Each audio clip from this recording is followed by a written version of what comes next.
आज मी तुम्हाला इथे ताज्या मेथीपासनं आणि कणकेपासनं एक पौष्टिक असा स्नॅक्सचा प्रकार दाखवते. तर ही आहे खस्ता मेथी पुरी किंवा मेथीची खुसखुशीत पुरी. करायला सोप्पा आणि चवीला स्वादिष्ट असा हा स्नॅक्सचा प्रकार आहे, जो तुम्ही चहाबरोबर खाऊ शकता किंवा मुलांना टिफिनमध्ये देऊ शकता. ह्या पुऱ्या टिकाऊ आहेत, त्यामुळे 15-15, 20-20 दिवस ह्या पुऱ्या अगदी चांगल्या राहतात. त्यामुळे प्रवासात सुद्धा तुम्ही ह्या बरोबर घेऊन जाऊ शकता. नमस्कार, श्रेयस रेसिपीमध्ये आपलं सगळ्यांचं खूप खूप स्वागत आहे. चला तर मग आता अशा स्वादिष्ट मेथीच्या पुऱ्या करूया. इथे एका पॅनमध्ये 1 चमचा तूप घेतलेला आहे. त्याच्यामध्ये 2 वाट्या बारीक चिरलेली मेथी घालते. आता मेथी जरा परतून घेऊया, थोडी मऊ होऊ दे. मेथी आधी मी स्वच्छ धुवून वाळवून चिरून घेतलेली आहे.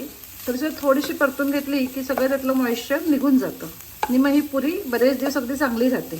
2 मिनिटं सुद्धा लागत नाही. ही बघा मेथी अगदी छान मऊ झालेली आहे. मी गॅस बंद करते. आता हे गार होऊ दे. मेथी पुरी करता गव्हाचं पीठ 2 वाट्या घेते. रवा 1 मोठा चमचा किंवा 1 ते 1.5 टेबलस्पून घ्यायचा. बारीक रवा घेतलेला आहे 0 नंबरचा. बेसन 2 टेबलस्पून घ्यायचं. हे सगळं मिक्स करूया. आता बाकीचे सगळे सुखे मसाले घालूया. हळद अर्धा चमचा, हिंग पाव चमच्याला थोडासा कमी, लाल तिखट 1 चमचा, धनापूड अर्धा चमचा, जिऱ्याची पूड पाव चमचा, ओवा अर्धा ते 1 चमचा, तीळ 1 चमचा, अजून थोडे घालते, छान लागतात. मीठ 1 लहान चमचा, साजूक तूप 2 चमचे घालते. हे पातळ केलेलं तूप आहे. लागलं तर नंतर थोडं घालूया. आता ही मेथी घालू. आता आधी हे सगळं ह्या पिठाला लावून घेऊया. हे बघा छान घट्ट अशी मूठ वळली जाते. ह्याचा अर्थ आपलं मोहन बरोबर झालेलं आहे. आता थोडं थोडं पाणी मिक्स करून हे कालवून घेऊया. आपल्याला हे पीठ खूप घट्ट नाही आणि खूप सैल नाही असं भिजवायचं आहे. मी इथे तूप घातलंय. तुम्ही तुपाच्या ऐवजी तेल घातलं तरी चालेल.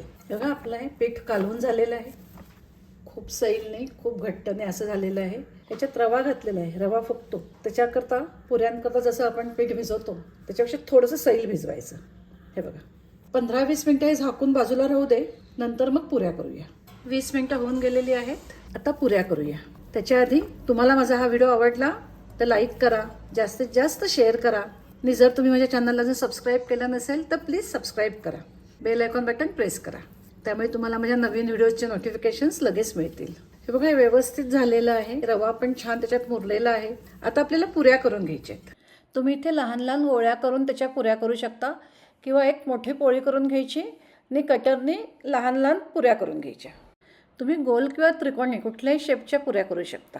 आता इथे मी एक मोठी पोळी करून घेते. पोळपाट्याला तेल लावून घेते. आता पोळी लाटून घेऊया. खूप जाड नाही, खूप पातळ नाही, अशी पोळी लाटायची. ही बघा पोळी लाटून झालेली आहे.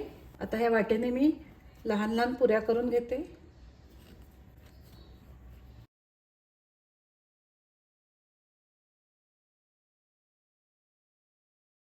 मी इथे गोल नाही तर त्रिकोणी पुऱ्या करते. ह्याच्या त्रिकोणी घड्या करायच्या. हे बघा मी त्याला जास्त लेअर आले की जास्त ही खुसखुशीत पुरी होते. मी थोडीशी लाटून घ्यायची. ही इथे ह्या पुऱ्या फुगता कामा नयेत, त्याच्याकरता ह्याला असे टोचे मारून घ्यायचे.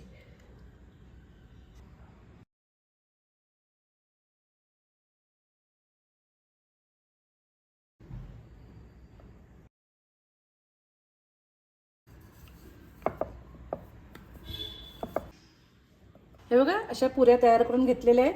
आता बाकीच्या पुऱ्या करून घेते. इथे सगळ्या पुऱ्या करून घ्यायच्या, नंतर मग एकदम सगळ्या तळायच्या. आता मी सगळ्या पुऱ्या करून घेते. मगच सारखंच एक मोठी पोळी करून घ्यायची आणि मग त्याच्या लहान लहान पुऱ्या करायच्या. हे बघा अशा सगळ्या पुऱ्या तयार करून घेतलेल्या आहेत. तुम्ही अशा त्रिकोणी शेपच्या पुऱ्या तयार करू शकता किंवा गोल सुद्धा करू शकता. आता ह्या पुऱ्या तळूया. ज्या पुऱ्या पहिल्या केल्या आहेत त्या पहिल्यांदा तळायच्या. आता ह्या पुऱ्या मी आधी केलेल्या आहेत, ह्या पहिल्यांदा तळून घेते.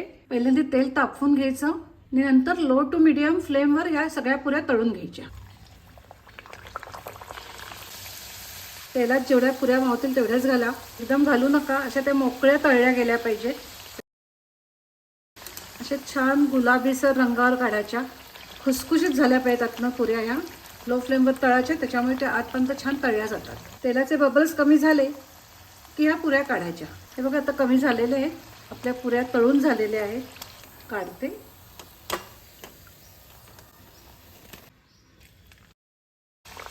असं तेल थोडं हलवायचं. लो टू मीडियममध्ये सर लोकडेच फ्लेम पाहिजे.